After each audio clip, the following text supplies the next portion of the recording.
day to you. This is Esther Davis wishing you a brand new year, 2019. Now, I'm going to do something I have never done before, which is totally customary with Michael Johnson and CFN. I have 4 cameras that I'm going to be entertaining tonight. That's 4 sets of audiences around the globe. Because we're starting off a very new year, we want you to be a part of it the entire year. And for this segment of Esther Davis, we want to ask you to do 2 things. Call somebody and tell them to tune in. That's number 1, especially on Facebook Live. On Facebook Live, we want to hear your comments. We want you to, and if I can read a few of them, then I'll read just a few of them. But please don't get mad at me if I don't read all of them. Because the subject is electric tonight. It's not exemplary, it's not wonderful, it's just totally electric. We're going to talk about the prison system. We're going to talk about the reform of the prison system. But more importantly, my guest is Randolph Shaheed. Hey. Hey. Hey. Hey. How you doing? Good, my friend. Real good. I mean, I'm so happy to have you over here. I'm blessed. I truly am. I know I'm blessed because God told me. That you were blessed. When I hooked up with you again, it's a reason. Yeah, well, we have to tell you about our hookup. Our first hookup was what, 20 years ago? Yeah. About 20 years ago. I was in the Time Warner Studios, and Randolph had just been exonerated from a prison sentence. He was back, and he was just all over the place with publicity. The black press, the white press, the Mexican press, everybody was your friend because you were home. After 19 years, how many years were you in prison? 17 years. 17 And my exoneration, in reality, was my parole. Your parole? My parole. They said I wasn't ever getting out, but I'm out. They But said the I was part going back. But you didn't go back. But I didn't go back. Okay, you got to hear that to all of our audiences and these 4 Got to. cameras that are in front. You must hear this because the optimum word here is, I didn't go back. That's it. Now, the other optimum word that I remember from the first time, because you're also a man of your word, you told me you could pack the studio with ex-offenders. That's right. And we had a little conversation because I went and got a Time Warner Studios. My brothers and my sisters all over the world, we had a packed room of ex-offenders dressed politely on their very best behavior. 1 or 2 of your friends came in wheelchairs. One of them was Pastor. Yes. His name is Pastor Hardeman. Hardeman. Okay. And Eli Jacobs. Eli Jacobs. That's Yeah, right. And Eli his wife. Jacobs. And his. Petra. It was so Yeah. phenomenal. And that's what we're going. That's what the excitement is about today. We're talking about reform. Yeah. Reform the way you have never, ever seen it before. And you have to remember, you heard it and saw it here first on the Esther Davis Show. Exactly. Now, after we did that 20 years ago, you went off you disappeared. I didn't see you for a I'll while. do a sabbatical in a minute. You'll do a sabbatical. Yeah, I'll do a sabbatical. Don't do another one this year because I want you to explain to my audiences what you explained to me about 2019. See, 2019. Why is 2019 your year? You got to watch it. Okay. In 2018, in the year 2008, some things happened. Okay. And the things that happened after 16 to this 18, something was visualized by everybody. We had a president like we've never had before in history Okay. come on the scene. And that 8 is always a carrying. They call it a new beginning. Okay. 2018 was your Yeah, beginning. see, 2018 is the new beginning. But 2019, that 9th month, that's when that which is going to be new is going to present itself. Okay. You see? So we're talking about a new beginning Yes. in the 21st century. Yes. And again, it's Esther Davis. I want you to be a part of every movement that we make. Yeah. Every movement meaning financial support, Yes. physical support. Yeah. And we do plan to have another gathering Yes. of Yes. ex-offenders. Yes. Yes. Got to. The second time we met was working out because you play pool. Yeah, I shoot pool. How good are you? Oh, I'm good. Oh, I'm good. That's what I am. I'm good. So we met again and we started this conversation all over. Yeah. How many people do we have in prison, out of prison, just got out of prison, that should be a part of this group? It is approximately 35 to 50 million ex-offenders here in the United States. Right. Here in the United States. That's the United one States. way or another conviction. Here in the United States, 50 million. And that's a force. That's a force. That is a force. So what do you plan to do with these numbers? I want you to tell my audiences what it is that we talked about. With 50 million ex-offenders, with family members that are also connected to them, with them, that's an audience of, say, 150 million of us that are against going back and forth. Right, right. To That's prison. right, that's right. Going back and forth. And closing that door permanently, the way you did. Yeah. How were you able to do that? You know, I've often wondered about that. You just made up your mind? Yeah.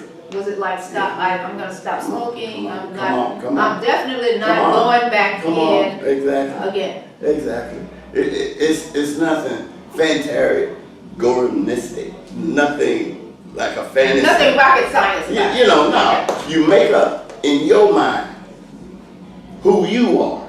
Okay. And in looking at you and evaluating you, you must be wanting to know the truth about you. Right.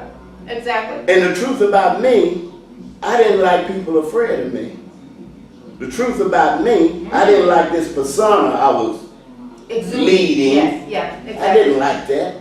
So I wanted to find out from the very beginning what caused me to take on that hideous side of nature. All right, okay. And in going back to the first time that I realized that something drastic had happened in my life is when my friend that was 16 years old got murdered by a white bus driver just because he was black. So ever since 1967, November of 1967, that incident of having my friend to die in my lap Changed your world. immediately that same night. And I wanted, things just kept piling up in them 60s. People don't understand the boomers because they done forgot it had to have been a bomb to boom in order for something to boom up. So the baby boomers who are now 17, 80 years old, the ones that were born between, I think, like 64 and 68. 1950, 1945, on up. Okay. You know, 1950. That's the group we're talking about. My guest is Randolph Shaheed. He's making a worldwide announcement tonight that we want you to be a part of. And I know we're just sort of having a really meltdown because he and I have had 3 or 4 discussions since and before we got to this position right here about XOAAA. We're talking about ex-offenders. And he just mentioned something that is key. You mentioned that you didn't want people afraid of you because of this hideous crime. Right. So what would people do? Would they walk on the other side of the sidewalk when they saw you? What were they doing when they would see you? Like, I would go to a party, just a house party, everybody is there. And when they see my face, everybody starts screaming, "Oh, there's Randolph Brown, there the party gone." All I want to do is have fun, like everybody else. You know, but everybody think anytime they see me, it's some trouble coming. And that's not me. That was just the way it was. But you really paid your debt to society. Oh, yeah, I did. You paid your debt, and then after you paid your debt, you continue to pay your debt. Yes, it's never ending. It's just like you pay for a house, and when you get the deed, you say, "Oh wow, I got my house. This is my house." Oh, really? Who paying the insurance? Or you have another Who's home? paying the property taxes? Okay, okay. You'll be paying for that house until you gone, and when you gone, it's still gonna be paid for the same way. So the same thing about doing this time.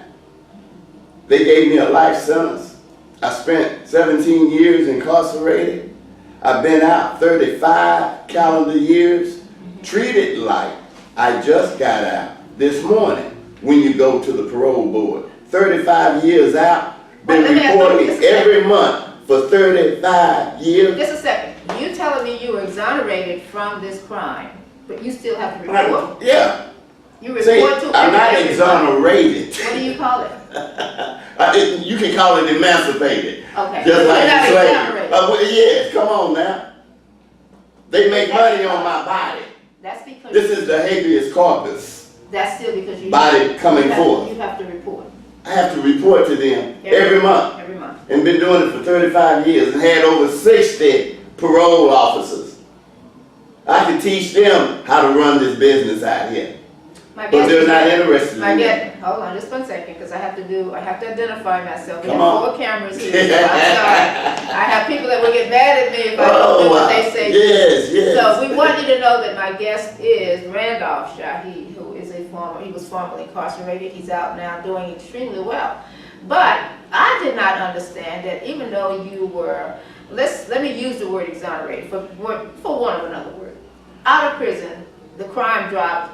Yeah. On and on and on. You've been out 35 years, Yes. you still have to report for Yes. parole. What should we be doing about that? Asking one question, what are we paying the people to supervise this man for, and they're taking it out of all the taxpayers' pockets? Wow. You know, because somebody has to supervise him, because he went to prison for murder. Wait a minute, I went to prison as a boy. Exactly. I came out as a man of God. That's how I came out, and that's how I am. Don't have time to play with politics or power tricks. Well, right Ain't now, got time for none of that. right now you do have a powerful message, though. I Because hope so. XOAAA, you've heard, I've mentioned that 3 XOAAA. times now. XOAAA. XOAAA is Ex-Offenders of America Alumni Association. That's it. And you're predicting that there are about between 35 and 50 million Yes. ex-offenders. All of us on the same team, facing the same giant. You know, That is awesome. we're David against Goliath. That's powerful. And we got the stone that we're going to launch at Goliath Yes. is the stone of truth. Period, point blank. One of the conversations that we've had, and again, I welcome you. I welcome you to the Ester Davis Show and XOAAA. One of the things we discussed is, what do you want to do with these numbers? Now, I did some research many years ago. We only have 2 organizations in the United States that have between 35 and 50 million members. That's AARP and the NRA. Yeah, Depending yeah. on who you talk to. Yeah, yeah. They both say they have between 35 and 50 million. Yeah. But you're saying something different. Yes, I am. You're saying it's that many ex-offenders in the United States. And I'm tending to agree with you. Yeah. I want to know what Yeah. you think. I All of our guarantee you. Facebook friends, I want to know what you think. And I want to know Yeah, come on. who in your family has been incarcerated. Who in their family has even been convicted, like probation? Okay, that's right. Oh, wow, that's a Come on, see, that's that's even ties even more to the slave trade game. okay. You see, because when they stopped slavery, something had to be created to keep slavery alive. And that was created by some geniuses, was the penal institution. That way, slaves didn't have nowhere to go because they're free. So therefore, if they just hung around your place looking for a place to go, well, now that's vagrancy. Now that's lottery. So now that's trespassing. Oh, you done spit on the sidewalk? Wait a minute. You done just violated one of our most strictest ordinances. So you got to go to jail. Even though it's just going to be for 1 year. That's what the penitentiary was for. The penitentiary. That's it. What has this happened? What has this done to you financially? I mean, that's a dumb question, but it's not a dumb question. Only because I'm just wondering, how difficult has it been for you to get a job? Well, when I was in prison all those years, I made sure that if I ever got out, that I'm gonna make sure that I'm educated enough. Ah, okay. Because I went to college, got my degree. You got your college degree? I got my college degree while I was in prison. Got different trades while I was there. Give me an example. Like automotive repair. Ah. You know, welding. You know, you can go anywhere and weld, put this steel together. We talking about infrastructure. I'm right in the vein of it. You know what I'm saying? So I knew I had to have something that I could bring out here, and that'll give me time to work on what I was working on inside. That me bring it out here and see what's gonna change, and see what I would have to do to change it more to fit or not to fit. But you weren't going back to prison. Oh no. Going back for what? Preach? I can go back for that. To preach. To preach. Randolph And bring others out. Randolph has a plan for ex-offenders Yeah. globally and nationally Yeah. that we are simply intrigued with. So that's where you come in, because you're going to help us propel Yes. this movement. Yes. And yes. when I say propel this movement, I am talking about who in your family, if there's 1 in 4 families in the United States that has a person incarcerated on probation or parole, then the numbers are simply there. This is not a rallying group for evil, for anything other than one word. It's mentoring. That's why we got involved. Yeah. We got involved because we have a group of young people that need to know who you are. That's right. That's right. So all you have to do is Google my name. Randolph, R-A-N, that's Facebook. Hello, Michael. Google Randolph Shaheed. How do you spell Shaheed? S-H-A-H-E-E-D. H-E-E-D. I keep spelling it wrong. Shaheed. We want you to know about him. We want the calls. We are going to, once we leave here, we're going to start a Facebook. I haven't asked my producers to do this yet, but we are simply going to do that. And you can log on and become a partner. Yes. We'll get it up to 35 million. That will, and remember, you heard it here first. It's CFN. It was on this station first. And you know, I really don't care about people emulating anything that I do, because if you can emulate it and put as much hard work into it as we are doing, then you deserve that. That's perfectly. We're not even going to worry about that. Okay. Now, you got this other part of your idea. Yes. XOAAA is only one part. What are you going to do with these numbers? What do you want people to do? Well, God created numbers. And by creating numbers, He made it where numbers cannot have an end.